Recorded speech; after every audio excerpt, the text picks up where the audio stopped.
मैं बचपन से ही पढ़ाई लिखाई में काफ़ी तेज़ थी। मेरा लक्ष्य यही था कि पढ़ लिख कर मुझे बहुत आगे बढ़ना है और एक अच्छी नौकरी करना है। मेरा सपना सच भी हुआ। मैं शुरू से ही हॉस्टल में रही और आगे चलकर मैंने बहुत अच्छी नौकरी कर ली। ऐसा नहीं है कि मुझे घर के कामकाज में कोई रुचि नहीं थी। मेरी माँ ने मुझे बचपन से ही थोड़ा थोड़ा काम सिखाया था, मगर मैंने कभी भी इसमें इतनी अहमियत नहीं ली थी, कभी इसमें इतनी रुचि नहीं दिखाई थी। मगर जब मेरी शादी हुई तो मेरे ऊपर सारे परिवार की जिम्मेदारी आ गई। मुझे समझ ही नहीं आता था कि मैं किस तरह से टाइम मैनेज करूं और घर को संभालूं। मैं अक्सर परेशान रहती थी और घर और नौकरी में तालमेल बिठाना मेरे लिए बहुत ज़्यादा कठिन हो जाता था। तभी एक दिन मुझे अपने बचपन की बातें याद आई और मुझे अपनी नानी की एक सीख याद आई। चलिए देखते हैं वो सीख क्या थी।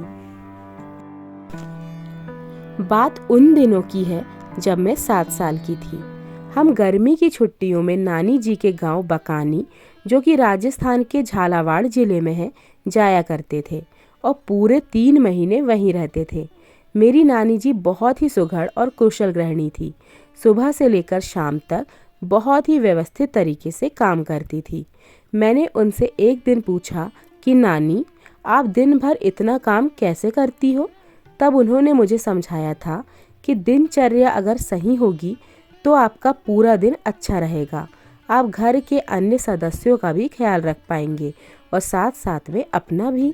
वह बोलती थी कि सूर्योदय के समय उठकर यदि अपना काम शुरू करेंगे तो आपके खाने का समय, आराम का समय, काम का समय और सोने का समय स्वतः ही सेट हो जाएगा। मैंने उन्हें देखा कि सारा काम करने के बाद थोड़ी देर आराम के बाद भी वह दोपहर में 2 घंटे कुछ न कुछ नया करती ही रहती थी। जैसे कभी गेहूं बीनना, घट्टी में हल्दी पीसना, पुराने कपड़ों की गादी या तकिया बनाना, हाथ से सेवइयाँ बनाना, पापड़ बनाना, सिलाई करना आदि। मैंने जब पढ़ाई और नौकरी के बाद गृहस्थी में प्रवेश किया तब शुरुआत में मुझे समय को लेकर काफ़ी दिक्कतों का सामना करना पड़ा, लेकिन फिर मैंने नानी जी की सीख को अपनाया।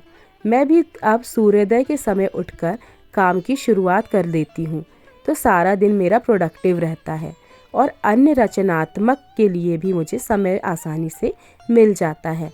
अगर हम सूर्योदय के समय उठें और अपनी दिनचर्या को व्यवस्थित कर लें तो हम मन की कई उलझनों से बच पाएंगे।